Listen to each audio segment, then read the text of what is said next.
Hello everyone, this is Heroes Trivia, and today we're concluding the Fourth Kingdom of Yuan Let's Talk Lore series with episode 7, titled Extermination. Now in our last episode, we discussed how Simayi was able to use multiple diversionary maneuvers against Gongsun Yuan to overcome his defenses at the Liao River. Yet now with Gongsun Yuan cornered in the city of Xiangping, Simayi's aggression ceased as the Wei forces formed a siege on the city, but Simayi refused to launch any assaults. At first, the Wei officers did not speak up, but when another round of summer rain started to cause flooding around the camp, and once again threatened their supply lines through the Liao River, the Wei officers became restless as many started to question Simayi's inaction. This became especially bad as the flooding continued, with many officers now clamoring for breaking the siege to move their camp elsewhere. To regain control of the army, Simayi would execute the army instructor Zhang Jing, as he gave orders to execute all who would speak of moving the camp again. Now, while no one would speak of moving camp, advisor Chen Gui did ask Simayi why they're only sieging but not attacking, as this campaign looked very different from Simayi's lightning strike against Meng Da years ago. Simayi answered that when facing Meng Da, they had 4 times the manpower, but less than 1 month of food and supplies. So they must strike fast and hard as Meng Da had ample food. Now Gongsun Yuan has more troops, but much less food inside the city of Xiangping. So all they need to do is wait for Gongsun Yuan to run out of food. With the heavy rain, sieging will be very difficult, so the most important thing now is to complete the encirclement to make sure Gongsun Yuan does not flee farther north, as chasing after him in the frigid north is not something Simayi was interested in. And indeed, by the end of July, when the rain finally ceased, Simayi started to assault the city, as rocks were hurled non-stop inside. But what hurt Gongsun Yuan more than rocks is the fact that the city of Xiangping had truly run out of food. And by August, people turned to cannibalism just to survive. Soon, General Yang Zuo and his unit would flee the city and surrender to the Wei forces, as hopelessness finally settled in. Then one night, a meteor would streak across the sky, which only made the desperate people inside the city panic even more, as they took it as a superstitious sign of their doom.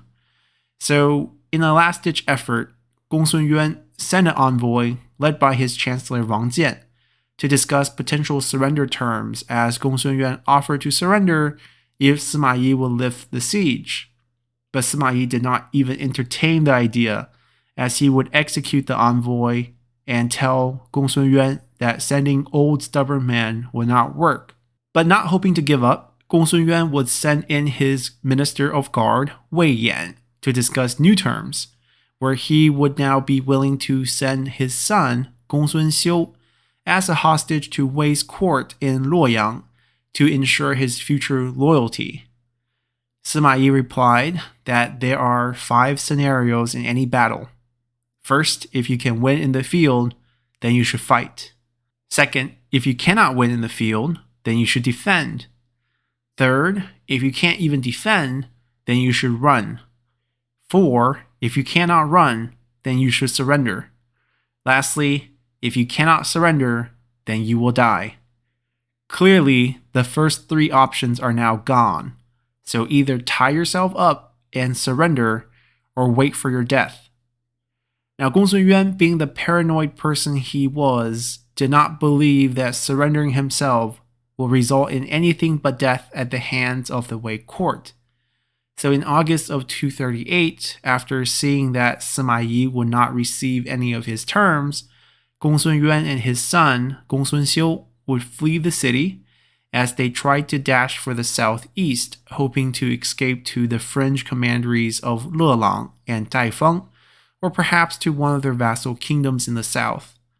But they would not get far, as Simayi's army would give pursuit, catch up, and kill both of them. Now there is a legend that say that Gongsun Yuan and Gongsun Xiu were killed at the exact spot where the meteor had struck the ground, symbolizing the fall of their kingdom. But disregarding the myth, Gongsun Yuan was now slayed, and the kingdom of Yan is no more. The city of Xiangping was surrendered to Simayi, but what awaited them was a slaughter, as Simayi would order for the execution of all court officials that had served under Gongsun Yuan, resulting in over 2,000 deaths. Then for the civilians inside the city, who had just gone through starvation and war, Simayi would order for all male over the age of 15 to be executed as an example to all, as their skulls were used to construct a Jingguan, or a mountain of over 7,000 heads.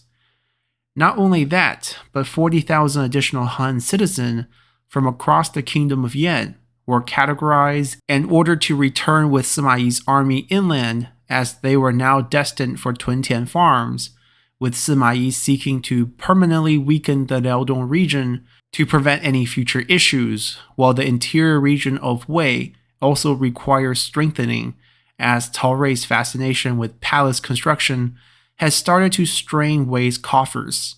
Now, Simayi's actions here would have some severe consequences down the line for the northeast, as his massacre at Xiangping and the subsequent relocation of the local Han population will leave behind a large power vacuum in the area, as foreign influence would grow in the next century, with both the Gogoli and the Xianbei tribes becoming major powers in the region, although it is worth noting that Guanqiujian would stay behind and eventually lead a Wei expedition all the way through the Korea Peninsula within the next decade. But in the long term, Simayi's action here would weaken the Han ethnic influence in the region, undoing centuries of hard work starting with the original kingdom of Yan during the spring-autumn period. Furthermore, Simayi also took this campaign as an opportunity to refresh his army with new blood, as his army remained garrisoned in the north for some time after the campaign had ended, but they lacked winter clothing. Yet when his troops started to demand for warmer clothes, Simayi refused and instead disbanded all the troops over the age of 60, claiming that they were no longer fit to serve. Yet Simayi would not remain in the north for long, as in early January of 239, he would receive 5 imperial summons in the span of just 3 days.